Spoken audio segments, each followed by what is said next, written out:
Olá, Juliana. Estou. Fabiana. Oi, Fabiano, tudo bem? Estamos começando um pouquinho mais cedo, né? No meu relógio está faltando 1 minuto, mas é bom. Me deem um joinha aí se vocês estiverem recebendo bem a imagem, se vocês estiverem me escutando direitinho. Olá, Juliana. Olá, tudo bom? Coisa jóia. Esse tema sobre o Rubem Alves é um tema que me fascina e me palpita. Espero que seja um tema gostoso para vocês também. Deixa eu só arrumar um negocinho aqui.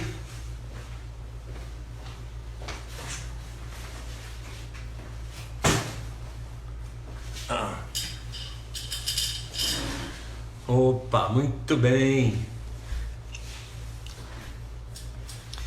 Coisa boa. Deise Vilela. Joia. Também bom, gostoso ter vocês aqui com a gente. Vamos conversando um pouquinho. Gente, eu fiz o meu doutoramento, o meu mestrado com o Rubem. Oi, André, Marcelo, tudo bem? Coisa boa. Muito bom, gente. Eu fiz meu mestrado com o Rubem, isso em 1990. Acho que é isso, 1990. Eu fiz meu mestrado com ele e fiz sobre a obra dele, né? Eu já era um apaixonado pela literatura alviana, ou a literatura do Rubem. Oi, Marcela. Feliz de ver os coraçõezinhos subindo aí. Eu fiz o meu mestrado com o Rubem, fiz sobre ele e fiz com ele, né? E é uma das coisas difíceis você fazer o mestrado com alguém sobre a obra desse alguém, e esse alguém falando da sua própria obra. Então vocês imaginam, foi um período assim de muita loucura. O Iramaru, o Júnior começou a trabalhar comigo quando o primeiro emprego dele foi lá no CEUB, e eu fui o primeiro chefe dele. Hoje ele está aposentado, feliz da vida. O Elcio, oi Elcio, que bacana, feliz em ver. Larissa, gente, ó, tchauzinho para todos vocês, né? Mas eu estava dizendo um pouquinho sobre essa questão do meu trabalho com o Rubem, e eu fiz meu mestrado com ele, e o meu projeto na época era entender o pensamento do Rubem Alves, comparando o pensamento do Rubem Alves com o pensamento do psicólogo genebrino, pai do construtivismo, o nosso querido Jean Piaget, né? E eu fiz esse trabalho comparando Jean Piaget com o Rubem Alves, e foi uma experiência maluca, assim, foi uma experiência de aprendizado enorme, porque o Rubem pôde dar palpite na própria obra dele, e depois essa obra, o resultado disso me proporcionou a criar uma metodologia de avaliação dos processos educacionais a partir dessa combinação de Rubem Alves com Jean Piaget, o que fez com que nos meus estudos posteriores ao mestrado isso gerasse uma nova concepção de educação, aonde a gente associa prazer e ludicidade na construção do processo de aprendizagem. Oi, meu filho, Judá Reis entrou, que bacana, fico feliz de tê-lo aí na rede, que legal. O Guilherme Paranhos, bacana. Hélio Firmino, que joia, estamos aí com a turminha já chegando. Vamos continuar conversando, um bate-papo rápido aqui. Daqui um pouquinho eu começo a organizar um pouco essa conversa que nós vamos ter sobre o Rubem Alves, educação em tempos de crise. Opa, o Alexandre Moresco, que bacana, Alexandre, eu fico feliz de vê-lo aí. O Alexandre foi meu aluno também, ele é da área do agronegócio, o pai dele mexe com algodão, coisa boa, feliz em vê-los transitando por aqui. Gente, se vocês se interessarem por algum aspecto específico do Rubem Alves, me manda aí no chat alguma coisa que interessa a vocês, a gente vai comentando aqui. Fernando Jacinto, nosso querido franco-português, encontrei com ele quando ele trabalhava na Caixa Seguros. Hoje me parece que ele está em Paris, certo, Jacinto? Ele está em Paris trabalhando lá na seguradora. Ele é o Fernando Jacinto é um maratonista de primeira qualidade. Eu sempre acompanho as façanhas maratonistas dele pelo mundo afora. Uma coisa boa, Fernando Jacinto. Essa aí. Ok, gente. Olha, temos aí já um aquecimento de 5 minutinhos. Vamos trabalhar um pouco mais. Ô, Fernando, coisa boa, né? Coisa boa vê-los. Muito bem, gente. Já temos aí um grupo bacana. Deixa eu trabalhar com vocês um pouco dessa questão de Rubem Alves, educação em tempos de crise. A Natália, a Érica Vieira. Ô, Érica, coisa boa. Érica Galhardi, esposa do professor Marcelo Galhardi, nosso grande amigo. Oi, Érica, feliz, dá um beijo enorme no Marcelo. Continuamos aqui nos dedicando às grandes questões educacionais do mundo. Feliz. O Jacinto está em Paris e trabalhando na CNP de Paris, que é uma das donas da Caixa Seguradora, uma das sócias da Caixa Seguradora aqui no Brasil. Muito legal. Muito bem. Cris entrou também. Legal. Gente, olha só. Deixa eu começar a falar um pouco para vocês de Rubem Alves, né? Vou começar a caminhar um pouco por isso. Eu tive ao longo da minha vida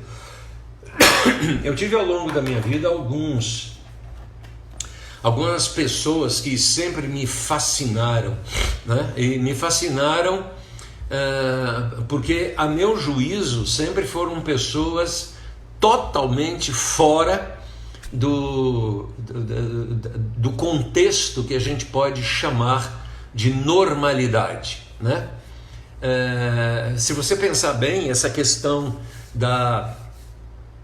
das pessoas que inspiram a nossa alma, pessoas que alimentam a nossa vida, né? Vocês vão descobrir, na maioria dos casos, essas pessoas têm um corte de realidade muito fora daquilo que a gente pensa como sendo algo real. Opa, a Cris Rangel está aí na jogada. Bacana, Cris, muito bom estar com você por aqui. Oi, ela botou um oi compridão assim, muito bonito. Então veja, as pessoas que marcaram a minha vida sempre foram pessoas que tiveram fora desse contexto de normalidade. Então, por exemplo, as pessoas que fazem a minha cabeça, Jesus, né? Jesus é um cara que faz a minha cabeça assim, numa boa, né? E é uma pessoa que está anos-luz para lá daquela coisa chamada de normalidade, né? Por exemplo, Van Gogh, um pintor absolutamente fantástico, não foi capaz de vender uma obra durante a sua vida, cortou a orelha, deu de presente. Friedrich Nietzsche, o pai do existencialismo no sentido técnico das coisas. Oi, Gustavo, tudo bem? Essas pessoas assim maravilhosas, né? Freud é um cara, abre aspas, né?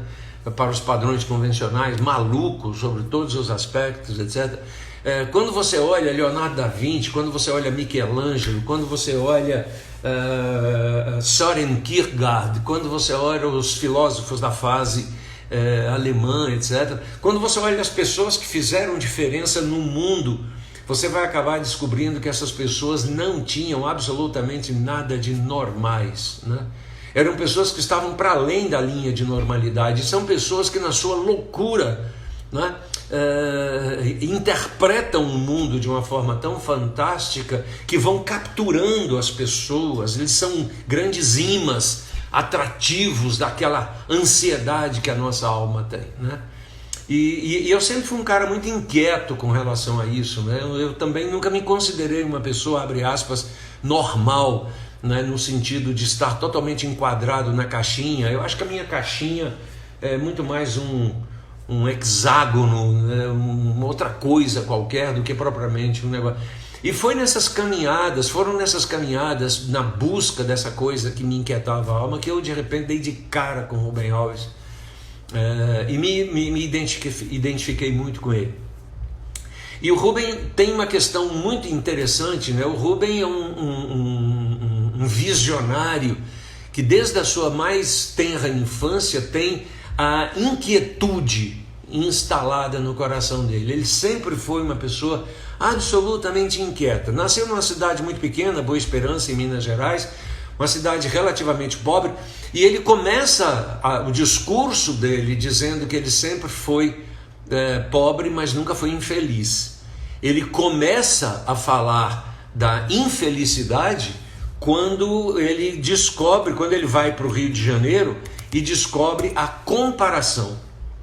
E isso foi uma das experiências mais bacanas que se conectou comigo, nesse sentido de que a relação, o Ruber, oi Ruber, tudo bem? Prazer em vê-lo, coisa boa. Ronaldo Pires, coisa boa, gente. Então vejam vocês, vamos mergulhar no Rubem então a partir desse conceito de inquietação. Eu tive uma experiência existencial muito bacana com relação a isso, né? Porque o Rubem Alves, quando ele coloca essa coisa de que ele era, no início da vida dele, ele era pobre, mas não era infeliz, e que ele descobre o conceito da infelicidade quando ele descobre a comparação, esse foi o start, isso foi o elemento que me ligou com o Rubem. Quando eu li isso pela primeira vez na obra dele, isso já tem muitos anos, foi na década de 80, eu comecei a dizer, olha, esse cara está dizendo alguma coisa para mim. E aí eu comecei a mergulhar na obra dele, e olha, sem falsa modéstia, tudo que o Rubem escreveu oficialmente, eu li e tenho registrado aqui na minha biblioteca. São centenas de obras, artigos, livros e coisas que ele escrevia no jornal de Campinas, etc. E eu devorei o Rubem assim de uma forma absolutamente intensa, porque o Rubem trazia, nessa expressão da inquietude, da inquietação, o Rubem trazia respostas para a minha vida. E ao trazer respostas para a minha vida, ele se conectava com a minha inquietação, e com isso me fez me conectar com todos os grandes inquietos da história da humanidade, com os quais eu comecei a estabelecer uma relação muito profunda, tanto na área da música, quanto na área da poesia, quanto na área da filosofia, quanto na área da literatura, quanto na área da estética e das artes plásticas de uma maneira geral, né? E aí o Rubem começa a dizer, olha, o ser humano, quando ele perde a noção da sua individualidade e começa a estabelecer uma relação da comparação, ele entra em profundo processo de infelicidade. Então, para Rubem, começa a discussão dele sobre o termo da felicidade. Ele começa a discutir isso, o que é ser feliz. E a primeira resposta que Rubem nos dá é: ser feliz é ser quem somos. Olha que bacana. Ser feliz é ser quem somos. E nessa colocação de Rubem, ser feliz é ser quem somos, ele nos diz assim: Você tem um DNA único. Você é um ser único. Deus, na sua infinita capacidade criativa e inovadora, Deus te fez único. Não existe ninguém diferente de você, igual a você. Não existe ninguém parecido com você, nem no presente, nem no passado, nem no futuro. Então, se você é biologicamente único, por que você precisa ser igual? Ou seja, se você é biologicamente único, a Cris está dizendo aqui que isso é difícil, e eu confesso com você, Cris, é dificílimo. E aí está o primeiro princípio de Rubem, quando ele vai transformar esse princípio em processo, em elemento para a educação. Ele diz: você é essencialmente único. Se você é único, felicidade é quando você se apropria dessa unicidade e desempenha esse papel único que lhe foi concedido pelo universo, foi concedido pelo cosmos. Então, o primeiro princípio do Rubem é a unicidade, quer dizer, ser feliz é ser quem eu sou. Ou, falando um pouco mais generosamente agora, ser feliz é conseguir ser quem eu fui projetado para ser. Como é que ele coloca agora essa dificuldade que a Cris colocou? Como é que eu coloco essa dificuldade agora na obra do Rubem? Como é que ele resolve isso? Se ser feliz é quem eu sou e eu tenho a consciência de que eu não sou quem eu deveria ser, como é que eu compenso esse vazio existencial? O segundo elemento que aparece na obra do Rubem é a esperança. Então, o que Rubem diz é o seguinte: se ser feliz é ser quem você é, e você não consegue ser ainda, então revista-se da esperança. Esperança é a capacidade que você tem de renovar-se a cada dia. Renova-se a cada dia. A cada dia o sol nasce lhe dando uma oportunidade de começar de novo. E aí, Rubem tem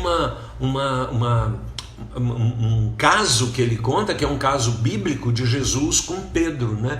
Quando Pedro trai a Jesus e é crucificado, morto, e depois ressurreto, etc. E Jesus aparece para Pedro. A pergunta que Pedro faz para Jesus, a pergunta que Jesus faz para Pedro é: Pedro, você me ama? E Pedro diz: te amo. E Jesus pergunta isso para Pedro 3 vezes. O Rubem, ele perguntaria diferente. Ele perguntaria para Pedro o seguinte: Pedro, você me ama? Ele diz: amo. Ele diz: então recomece. Recomece. Oi, Pablito. Pablito acabou de entrar. Pablito também é um grande amigo do coração. Então, Jesus pergunta para Pedro: Pedro, você me ama? Pedro diz: amo. E Rubem, teoricamente, complementaria isso dizendo que a resposta de Jesus é: recomece. O grande desafio nosso, do ponto de vista da educação de Rubem Alves, é recomece. Recomece. Recomece. Recomeçar o quê? Recomeçar a eterna construção daquilo que eu sempre deveria ser, porque eu sou um ser único. Então, Rubem começa a sua obra trabalhando o conceito de felicidade, é isso que anseia a alma dele. E essa felicidade que se fundamenta na esperança, ela agora se ancora na beleza. E o Rubem diz uma coisa muito interessante, ele diz: se algo precisa ser buscado em nós de uma forma absolutamente intensa, é tudo aquilo que é belo.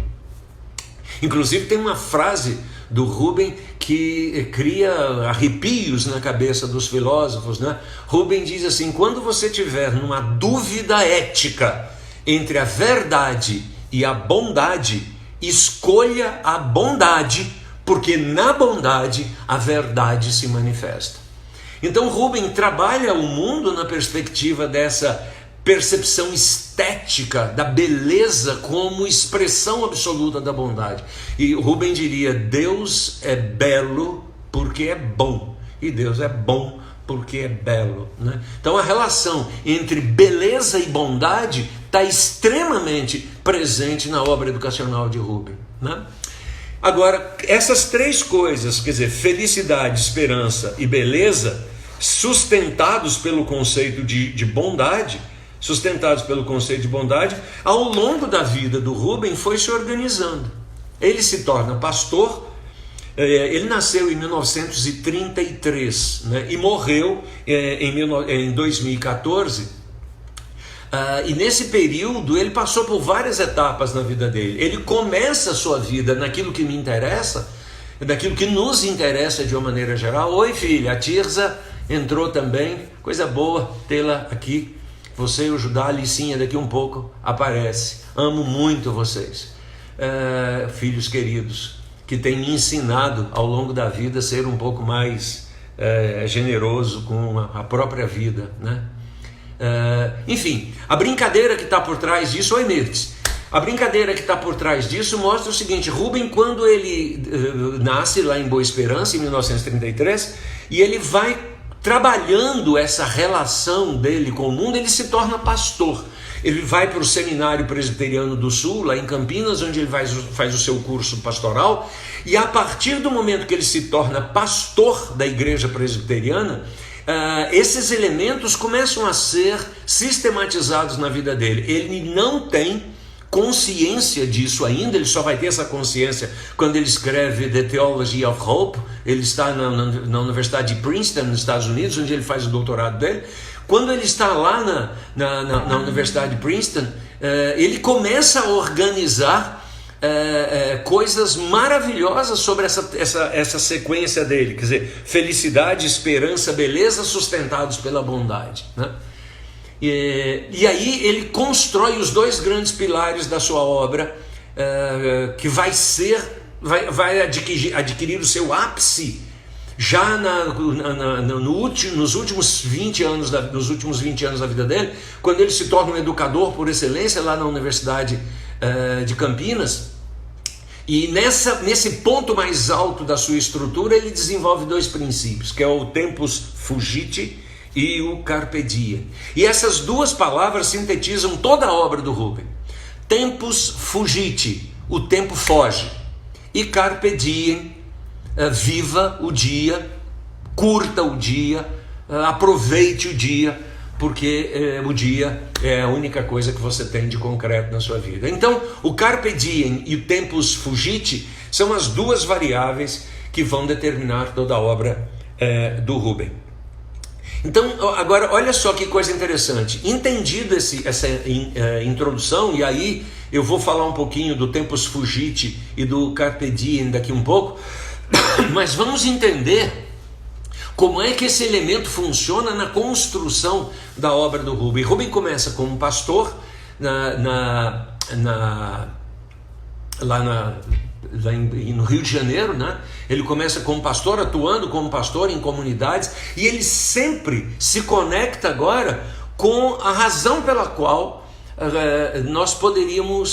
razão pela qual as pessoas sofrem, ou como é que essas pessoas estão vinculadas a um mundo repleto de comparações danosas que as impede efetivamente de serem o que são, o que deveriam ser, porque querem ser o que jamais poderão ser, porque não é aquilo que determina suas identidades. Essa é a grande angústia do Rubem. A grande angústia do Rubem é o seguinte: é mais ou menos um peixe querendo correr no deserto. Ele pode se esforçar, ele pode fazer o que ele quiser, mas ele não vai conseguir fazer isso, porque não é da natureza dos peixes correrem no deserto. Então eu posso me esforçar a vida inteira. Rubem tem uma coisa interessante quando ele começa a organizar o pensamento dele nesse sentido, que é o seguinte: as pessoas muitas vezes estão sofrendo, são infelizes, não conseguem sair dos seus atoleiros, porque desenvolvem uma ansiosa solicitude pela vida para ser aquilo que elas não conseguem ser, porque não faz parte das suas identidades serem aquilo. Tem uma história interessante do Rubem que vai explicar isso, onde num dos livros que ele tem, chamado Variações sobre a Vida e a Morte, onde Rubem faz a seguinte pergunta: o pássaro pode se apaixonar pelo peixe, mas onde ambos vão construir o seu ninho? Olha que reflexão bonita. Rubem diz assim: o pássaro e o peixe podem se apaixonar, Mas onde é que eles vão construir o ninho deles? Essa é uma indagação que Rubem faz, que vai levá-lo agora a escrever um outro texto que começa a sistematizar esses 4 elementos, né? A felicidade, a esperança, a beleza e a bondade, sobre a orientação do tempus fugite e do carpe diem. O tempo foge, mas e aproveite a vida.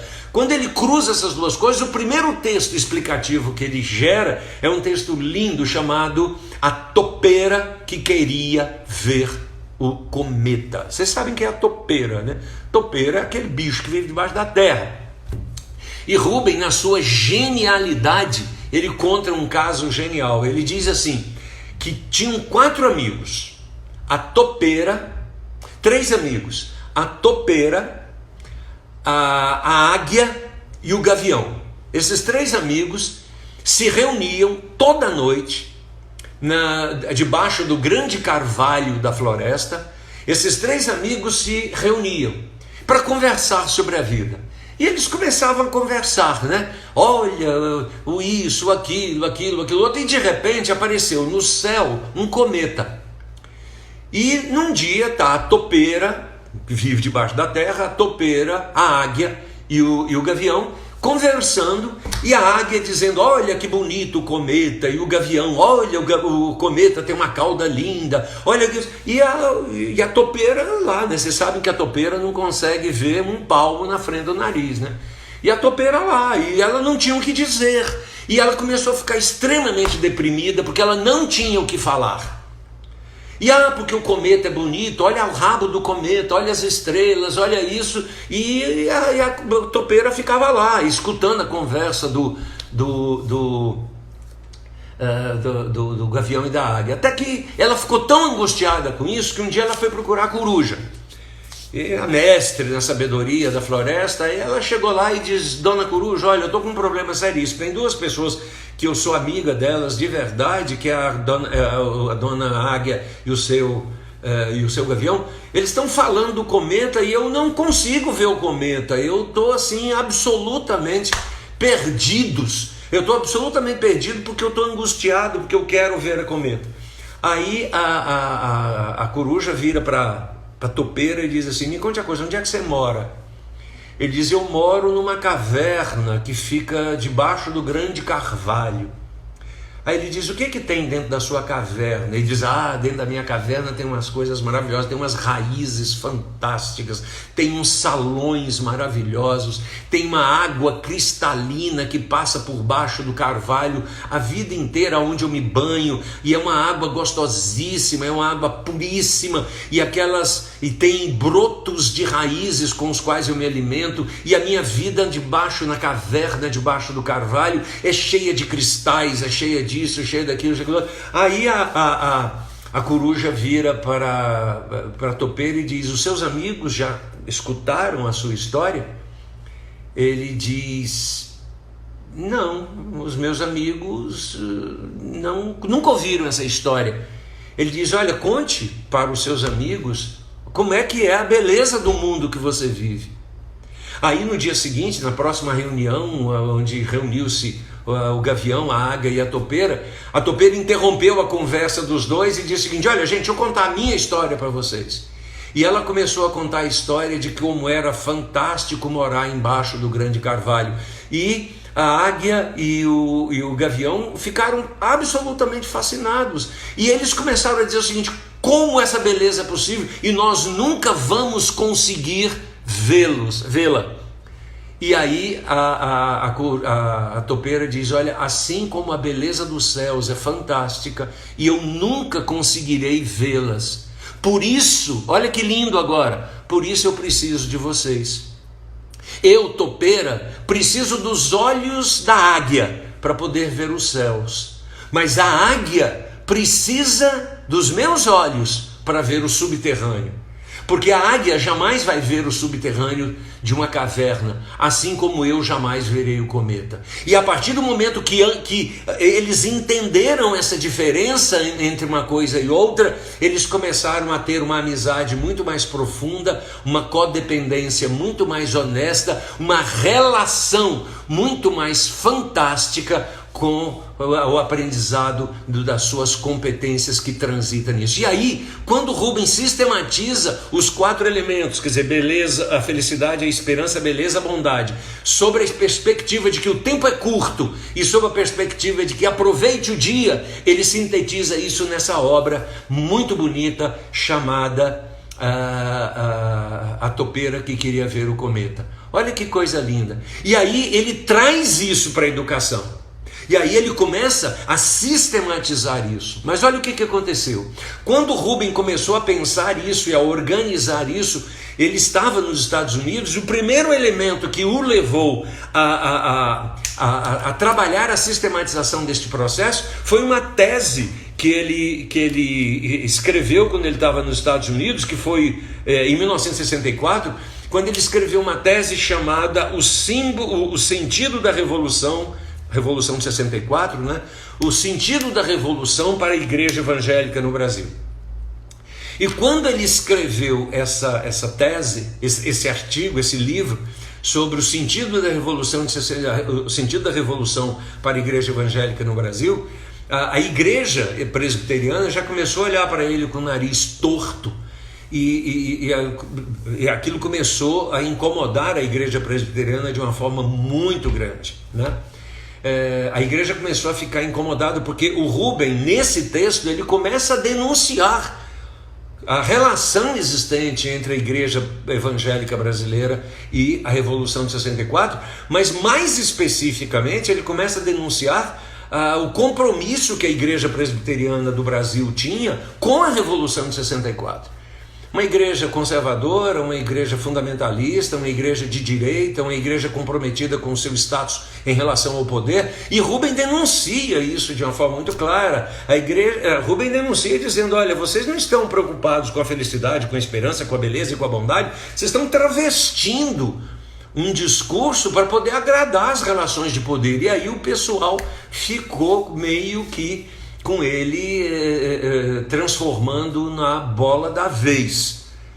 Mas isso, quando ele começa a escrever sobre isso, ele está em Princeton, na Universidade de Princeton, nos Estados Unidos, ele começa a escrever isso, já começou a provocar uma certa confusão na igreja, e aí, olha que loucura, aí ele escreve a tese de doutorado dele, chamada The Theology of Hope, que teoricamente era a teologia da esperança, né? E nessa teologia da esperança, ele começa a trabalhar esse conceito de que nós estamos na busca de ser quem somos, e como sabemos que ainda não nos construímos completamente, vivemos o espaço da esperança. E aí eu preciso fundamentalmente se eu sou a topeira, eu preciso fundamentalmente do gavião e da águia. Eu preciso de conviver com as diferenças para poder completar a minha forma de ver o mundo. Só que quando ele publica The Theology of Hope, o editor dele no Brasil muda o título e transforma Theology of Hope, The Theology of Liberation, Teologia da Libertação. E aí ele foi confundido com os teólogos da libertação, notadamente latino-americanos, Gustavo Gutierrez e outros que tais, que era o pessoal da linha da teologia católica de esquerda, vinculados ao marxismo, e o Rubens Rubens é confundido com estas pessoas, e aí a igreja que estava com ele, já meio engasgado, quando a igreja percebe que ele foi identificado como sendo um dos teólogos da libertação, que tinha uma forte pegada marxista, uma forte pegada de esquerda, a igreja viu que estava com um prato feito para poder fazer o que ela tinha vontade de fazer já há algum tempo, e ela simplesmente expulsou o Rubens da igreja. Ela exonerou o Rubens, deixou ele tirou dele toda a sua possibilidade de ser pastor da igreja presbiteriana. E ele deixa de ser pastor. Essa é uma mágoa. Numa das últimas conversas que eu tive com ele, numa troca de correspondências que nós tivemos, ele revelou essa mágoa profunda, né, no sentido de que ele não conseguia agora, ele nunca conseguiu, ele morreu sem conseguir.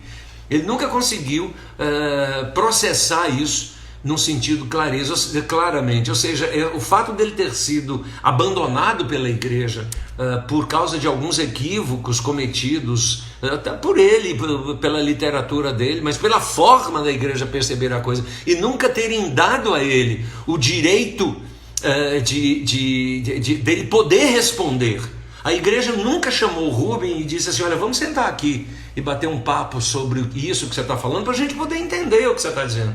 E fique certo, passaram a regra. Rubem nunca conseguiu superar essa tristeza que é ele não poder ter sido pastor.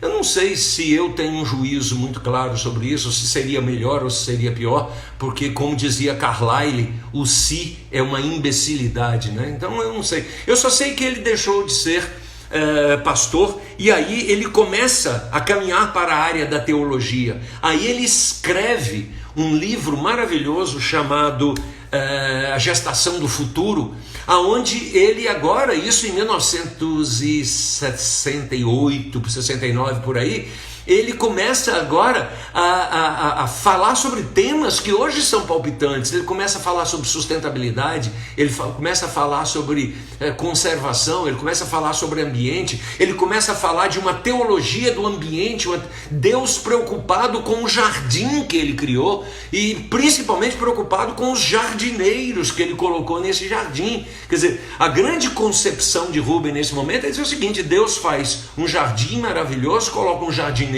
lá, e esse jardineiro está danando o jardim. Só que Deus é tão apaixonado por esses jardineiros que ele diz: olha, eu não consigo me ver sem esse jardineiro, então deixa eu mandar meu filho lá para meu filho fazer a cabeça desses jardineiros, para eles começarem a trabalhar a terra de uma forma um pouco mais consciente, começarem a pensar que não é só uma vida eterna que nos interessa, mas uma vida que começa na água, que começa no ar, que começa na comida, que começa nas relações, que começa no modo como eu trabalho as coisas uns com os outros. Então Rubem escreve A Gestação do Futuro a partir daí, mas Rubem começa a descobrir que nessa pegada teológica é uma pegada excessivamente elitizada. Ele não consegue alcançar as pessoas da forma como ele gostaria de alcançar, e aquela angústia de ser quem ele realmente deveria ser, que é um proclamador dessas coisas ligadas à felicidade, esperança, beleza e bondade. Ele agora faz um negócio muito maluco, né? Ele transita agora como uma das buscas ansiosas da vida dele. Ele diz: olha, se eu preciso explicar isso para as pessoas, eu vou fazer psicanálise. E aí, de pastor, ele foi para teólogo, de teólogo ele se torna psicanalista, e como psicanalista ele tem uma revirada no mundo das ideias, fazendo com que as pessoas comecem a perceber agora o mundo a partir de uma outra pegada, o mundo a partir de uma interpretação que eu faço. Então ele vai dizer na obra dele uma frase que Rafael Echeverria vai dizer também, que as coisas não são o que são, as coisas são o modo como nós as interpretamos. E aí Rubem, enquanto psicanalista, ele descobre aquilo que é fantástico, que já evidentemente estava em todo o trabalho de Freud, em todos os seus discípulos. O mundo não é o que é, o mundo é o que nós interpretamos do mundo. Então Rubem começa agora a ficar ansioso com isso. Ele diz: espera aí, então se as coisas não são o que são, elas são o modo como eu as interpreto, por que eu estou interpretando o mundo da forma como eu estou interpretando? E aí Rubem diz uma coisa absolutamente fantástica. Ele diz assim: bom, então como pastor eu não conseguia entender as pessoas, como teólogo eu elitizei a minha conversa, como psicanalista eu descobri que as pessoas interpretam a vida a partir de si mesmas. Então agora eu preciso saber o seguinte, peraí, como é que eu crio nas pessoas a possibilidade delas interpretarem o mundo de outra forma? E aí ele cai na educação. E na educação vai ser o momento em que Rubem se revela da forma mais intensa, da forma mais bonita, da forma mais ampla, aonde ele consegue colocar todos os seus dramas, todas as suas tragédias, todas as suas virtudes. Ele começa a colocar isso de uma forma absolutamente linda, daí a questão estética dele. E Rubem começa agora a escrever uma quantidade enorme de obras, obras essas que vão permitir, fundamentalmente às crianças, o entendimento desse mundo maravilhoso que nós temos. E aí algumas pessoas dizem assim, bom, mas ele escreveu para crianças. Ele escreveu para crianças do mesmo jeito que La Fontaine escreveu as suas fábulas, do mesmo jeito que os irmãos Grimm escreveram as suas fábulas, do mesmo jeito que, todos esses grandes, por exemplo, Antoine de Saint-Exupéry escreveu O Pequeno Príncipe. Todas essas histórias que aparecem à primeira vista como sendo histórias para crianças, começa, na verdade, a ser criando histórias para adultos. Só que as crianças leem, e isso começa a incomodar também os adultos. E aí ele escreve A Árvore e a Aranha, a história dos três porquinhos, a libélula e a tartaruga, a menina, a gaiola e a bicicleta, a menina e o pássaro encantado, a operação da Lili, a pipa e a flor. Ele começa a escrever 1 milhão de livros aí para crianças. Fantástico, porque ele começa a descobrir o seguinte, gente, se eu abrir a cabeça dessas crianças, não para dizer a elas a verdade, mas estimulá-las a pesquisar a verdade, estimulá-las a incorporar a sua própria verdade, elas efetivamente vão ser pessoas mais felizes, comprometidas com a beleza. E foi nesse momento, quando eu descobri isso tudo, Rubem estava com 74 anos, e aí o Vilela, o Vidal Nunes, o Antônio Vidal Nunes, um grande amigo, me convidou junto com outros colegas para a gente escrever esse livro, O que Eles Pensam de Rubem. E aí nós escrevemos, foi um grupo de 8 amigos do Rubem Alves, nós escrevemos esse livro para dar de presente para ele quando ele fez 74 anos de idade. Então, Rubem Alves, O que Eles Pensam de Rubem. Então nós escrevemos esse livro para ele, para poder dizer para ele o tanto que esse movimento que ele estava fazendo era importante. Esse livro está à venda, gente, da editora Paulus. Ela está à distribuição de vocês aí, ela está à disposição de vocês, e aqui tem 12 artigos. Um deles é o meu, o outro é do Vidal, etc. E a gente deu de presente para o Rubem isso, e a partir daí foi um dos grandes desafios. E Rubem começa agora a mostrar para as pessoas quais são os grandes princípios da educação, porque ele está interessado em fazer a cabeça das crianças. Então, primeiro ponto, ele diz assim, olha, nesse processo de entendimento da realidade, a primeira coisa que ele constrói na sua metodologia é um mundo extremamente espiritual. Presta atenção. Não é um mundo religioso, porque para Rubem a religião é a forma pela qual os homens constroem a representação mental das suas crenças. Então para Rubem a religião nada mais é do que um conjunto de representações mentais que eu faço da realidade que eu creio e as expresso através de ritos, através de normas, através de condutas, através dessas coisas todas. Isso é religião, mas a espiritualidade é aquilo que me conecta com o transcendente, com o inefável. É quando eu adquiro a consciência de que por mais que eu seja o que eu venho a ser, eu ainda sou uma gota no oceano. Então a espiritualidade é aquilo que me conecta com o oceano e que, independente da grandeza, traz o oceano para dentro de mim. Embora eu não seja o oceano sem mim está incompleto. E aí ele começa a trabalhar. Então a primeira base da educação de Rubem, em tempos de crise, é dizer para as pessoas restaurarem a sua espiritualidade. Ou seja, não importa se você faz o sinal da cruz, não importa se você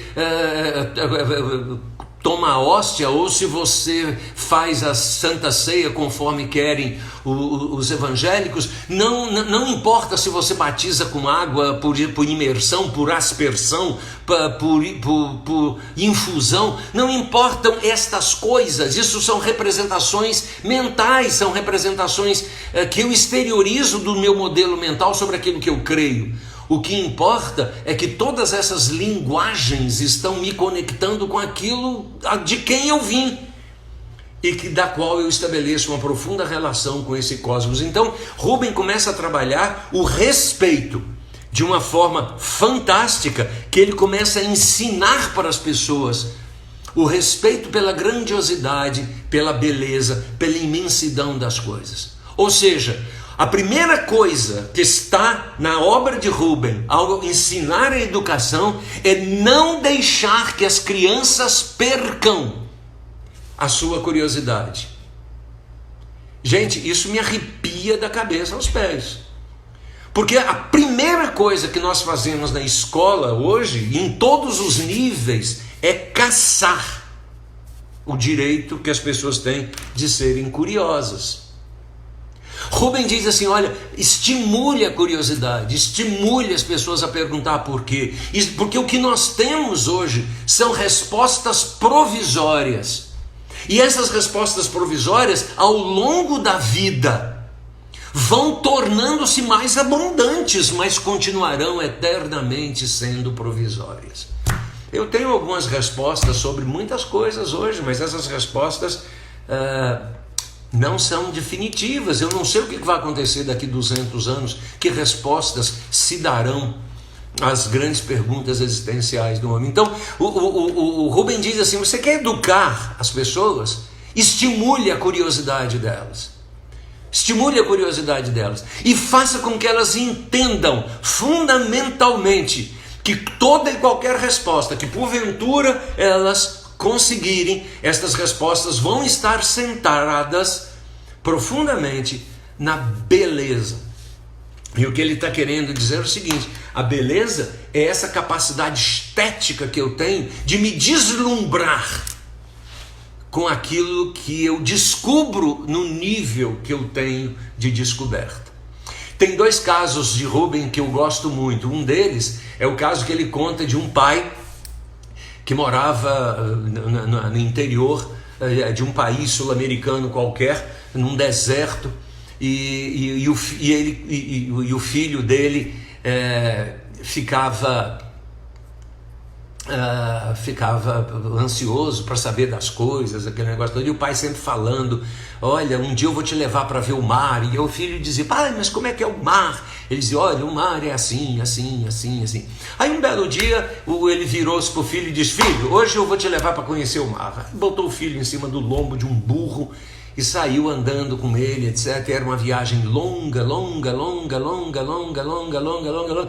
E o filho, toda curva, o filho dizia, pai, aquilo é o mar. O pai dizia, não, meu filho, aquilo não é o mar. Andava daí um pouquinho, pai, aquilo é o mar. Não, filho, aquilo não é o mar. Andando. Pai, aquilo é o mar. Não, meu filho, aquilo não é o mar. Até que um belo momento eles fazem uma curva numa grande pedra e dão de cara com o Oceano Pacífico, aquele troço enorme na frente. E o pai fica parado aqui esperando o filho fazer a pergunta. E quando ele olha, o filho está de boca aberta olhando para aquilo. E o filho nunca mais fez a pergunta, pai, isso é o mar? O filho nunca mais fez a pergunta. Ele sabia que aquilo era o mar, porque não era possível não ser. E aí, quando Rubem trabalha essa questão, principalmente num livro que ele chama de O Retorno Eterno, e ele trabalha esse conceito num outro livro chamado O Quarto do Mistério, ele mostra o seguinte: Quando você estimula a curiosidade e a criança ou o adulto encontra a resposta que vem eivada de bondade, de generosidade, de beleza, o meu espírito se acalma, o meu coração se aquieta, porque aquela foi a resposta. Qual é a crítica que o Rubem faz do processo acadêmico nosso? A crítica que ele faz do nosso processo acadêmico é porque nós construímos uma escola a partir do modelo de Ford, de Henry Ford, que é o modelo industrial. Você pega lá uma pecinha, outra pecinha, outra pecinha, outra pecinha, vai montando essas pecinhas, no final você tem um carro. É uma linha de montagem, ninguém vê o carro, todo mundo vê a sua peça no carro. E aí o Rubem usa uma metáfora absolutamente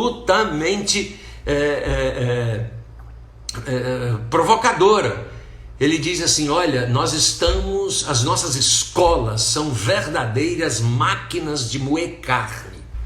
A gente bota picanha, bota músculo, bota vísceras, bota isso, bota aquilo outro, passa na máquina de moer carne e no final sai linguiça. É todo mundo igual. Por isso que ele diz assim, nós estamos formando as pessoas. O que é formar pessoas? É botar na forma. Sai todo mundo igual. Aí um dia alguém perguntou para ele assim, professor Rubem, mas como é que a gente faz para a gente poder sistematizar a ciência? Ele diz, nós precisamos fazer um acordo. A gente precisa fazer um acordo metodológico. A gente aprende um método para poder sistematizar este método. Mas eu preciso entender que aquele método é apenas um método, não é o melhor, não é o único, não é o mais verdadeiro, mas é uma coisa que eu e você convencionamos para padronizar os nossos comportamentos num determinado momento. Mas a gente tem que ter a mente aberta para poder compreender como é que isso pode ter outras implicações. Então, por exemplo, quando você pensa em tempos de crise, que nós agora trouxemos as crianças para dentro de casa,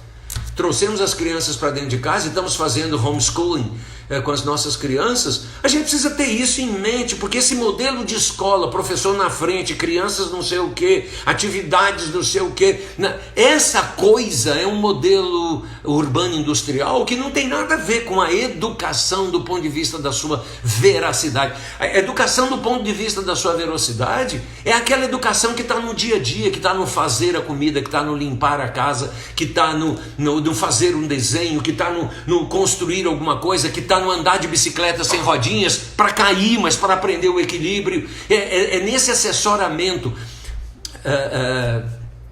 Por isso que a palavra lar significa fogo. Daí o conceito de lareira. Lareira é a casa do fogo. Agora, por que a palavra lar significa fogo? Porque nas sociedades primitivas, a vida se dava em torno do fogo. A gente acendia a fogueira, ficava todo mundo em volta. Velhos, jovens, fortes, fracos, crianças, adultos. E em volta da fogueira, a gente conversava, a gente ensinava, a gente aprendia. Durante muitos anos eu vivi com meu pai na fazenda, por razões econômicas, etc. Minha mãe e minha irmã foram morar na cidade, eu passava a semana com meu pai na fazenda. E nesse período é o período que eu tenho recordações mais gostosas, porque o meu pai nunca, abre aspas, parou para me ensinar. Mas ele me ensinava o tempo inteiro. Vamos montar a cavalo? Vamos montar a cavalo. Eu aprendi montar a cavalo, meu pai montando a cavalo. Eu aprendi a mexer com faca, com amolar faca, tirar leite, encanar a perna de galinha. Eu aprendi a plantar, eu aprendi a colher, eu aprendi a fazer um bando de coisas. Não é porque eu fui para a escola fazer isso, mas eu aprendi isso porque a gente tinha uma relação. Como é que eu faço isso? Me veja fazer, faça. E se você descobrir um jeito melhor de fazer, eu vou aprender com você. E nós trabalhávamos com esse processo de uma forma absolutamente intensa. Então o que o Rubem diz é, primeiro princípio, nunca corte da criança a curiosidade, estimule a curiosidade. Segunda coisa, permita à criança construir a sua resposta sobre a realidade, por pior que ela seja, a seus olhos.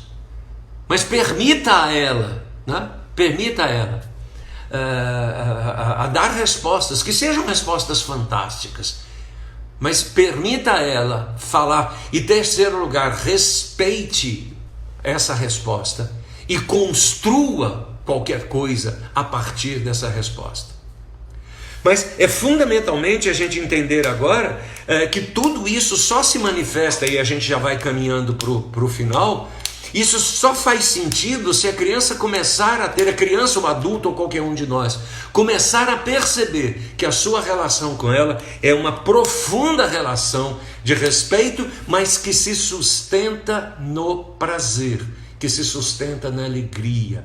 Rubem diz uma coisa que eu gosto muito, ele diz assim: esse negócio de calorias na alimentação, isso é papo de nutricionista, a gente come porque é gostoso. Eu acho isso muito bacana, né? Você come porque é gostoso, né? Aquilo, né? O sabor que está na boca. Quando você está comendo, você não está preocupado em saber quantas gramas disso, daquilo ou daquilo outro você está comendo. Você come porque é gostoso. E ele diz assim: a educação, ela é algo que é gostoso. Na pesquisa que eu fiz na época sobre isso, a gente chegou a uma conclusão interessante. Eu não vou me alongar nisso com vocês, mas a gente chegou a uma conclusão muito interessante. Os professores que mais estabeleciam relações de prazer eram os professores mais queridos, tanto no primário, quanto no ginásio, quanto no científico, ou no clássico, quanto na universidade. Essa pesquisa eu fiz com mais de 2.000 pessoas em todos os níveis. As pessoas dizendo: olha, o importante não é se esse cara é doutor, não é isso, não é aquilo. O importante é que eu só me lembro dos professores que me fizeram ter prazer no conhecimento, no estudo, na vida. Então, Rubem agora diz assim: faça as coisas para que as pessoas tenham prazer e façam as pessoas acreditarem que elas não precisam ter vergonha de ter prazer. E aí Rubem diz assim: o conceito de problema, e nesse sentido ele se conecta com o Piaget, o conceito de problema não é um conceito de dificuldade. Problema é algo que me desafia a entender essa mecânica celestial. Então ele diz assim: Deus é uma grande criança, e para você entrar no céu, Deus vai fazer um teste com você. Ele vai chegar, você vai morrer, vai chegar lá, e eu vou entrar no céu ou não? Aí Deus abre um baú cheio de brinquedos, e Deus vai dizer para você assim: vem brincar comigo. Se você souber brincar com Deus, com seu baú de brinquedos, você entra no céu. Se você não souber brincar com Deus, você vai trabalhar nas indústrias do inferno. Então, veja, o que Rubem está nos ensinando na educação em tempos de crise? Primeiro, estimule a curiosidade dos seus filhos. Estimule a sua curiosidade. Segundo, se meta a fazer coisas que você não sabe, que você não dá conta. Se meta a cozinhar se você nunca cozinhou, se meta a lavar roupa se você nunca lavou, se meta a varrer a casa se você nunca varreu, se meta a fazer coisas que você nunca fez, não no sentido de se tornar um profissional nisso, mas lhe desafiar a ter uma mente voltada para descobrir como é que as coisas funcionam. Então, primeiro, profundamente estimule a curiosidade. Segundo, use tudo para que esse tudo seja capaz de gerar em você essa fantástica felicidade da descoberta. Eu descubro que eu dou conta, eu descubro que eu sei, eu descubro que eu aprendi, eu descubro um bando de coisas. Terceiro, estimule as pessoas a compartilhar a sua vida, uns com os outros. Gente, eu vou contar um caso para vocês, para a gente poder finalizar isso. Um belo dia, eu estava com a minha família, a gente foi passar as festas de final de ano no Rio de Janeiro. Aí um belo dia, o dia 25 de dezembro, Eu saí de manhã, saí de casa, a gente tinha um apartamento ali em Copacabana, eu saí de casa e fui ali para a Lagoa Rodrigo de Freitas fazer uma caminhada, e de repente ali em frente o Clube Caiçara tem uma raia de skate. A hora que eu passei lá, eu vi um garotinho, devia ter aí os seus 10 anos, todo vestido, com as roupas que ele ganhou do Papai Noel, capacete, cotoveleira, luva, tornozeleira, e eu termino isso, só essa historinha. E na verdade ele ali agora tentando aprender a andar ele estava ali andando, tentando aprender a andar no seu skate, né? Aprendendo a andar no seu skate. A hora que eu vi aquilo, eu disse o seguinte, falei, meu Deus, precisamos observar isso. E aí esse menino cai, levanta, cai, levanta, cai, levanta, cai, levanta, cai, levanta, cai, levanta. Ele passou uns 15 minutos, eu digo, quer saber? Aí eu fui, dei a minha volta em torno da Lagoa Rodrigues de Freitas, levou mais ou menos 1 hora essa caminhada. Quando eu volto lá, tá o menino subindo, descendo, subindo, descendo, subindo, descendo, subindo, descendo, caindo, caindo, caindo. E aí eu parei e disse, garoto, você não vai se cansar nisso? Ele vira-se para mim e diz assim, tio, eu vou ficar aqui até eu aprender. Eu fiquei pensando assim, eu falei, meu filho, vá em frente que você será um grande homem se nunca perder essa vontade de superar, de aprender, de descobrir as coisas. Isso é lindo. Então repare, ninguém pediu para esse garoto fazer prova, isso não vai cair nos exames dele, mas ele ganhou o skate da vida dele. E ele não sabe andar de skate. E agora ele vai aprender a andar de skate. Não foi porque o pai pediu, não foi porque a mãe quis, não foi porque a escola exigiu, mas porque ele está curioso de saber como é que aquela coisa funciona. Ele tem a esperança de um dia ficar em cima daquela tábua. E acima de tudo, ele quer compartilhar isso, porque isso vai estabelecer a relação dele com os amiguinhos. E Rubem encerra por aí. Tudo começa com o respeito, a esperança, a bondade que compartilha, a linguagem que traduz as nossas ansiedades, e tudo isso se estrutura e se organiza na poesia, que é a última fase da vida do Rubem. É a fase poético-filosófica, onde ele usa a poesia, notadamente de Fernando Pessoa, para explicar a beleza do mundo e sistematizar isso em uma filosofia da educação fantástica. Por isso que o meu trabalho sobre o Rubem foi saber e sabor, a aprendizagem na perspectiva do prazer. Meus amados, meus queridos, meus amigos, meus alunos, vocês que estão acompanhando essa live, que teve uma interrupção aí no meiozinho, tudo isso está na obra do Rubem Alves e muito mais. Um pensador inesgotável, do qual eu tive o privilégio de ser aluno, de tê-lo como meu mestre, de escrever, pesquisar e estudar sobre ele como o faço até hoje. E isso tem orientado a minha sina como professor. Um abraço para vocês, com toda expressão de amor. Portanto, educação em tempos de crise é uma educação que se fundamenta na construção da felicidade, a partir da esperança de que seremos melhores e de que os tempos melhorarão sempre, fundados na beleza e alicerçados na bondade que nos une.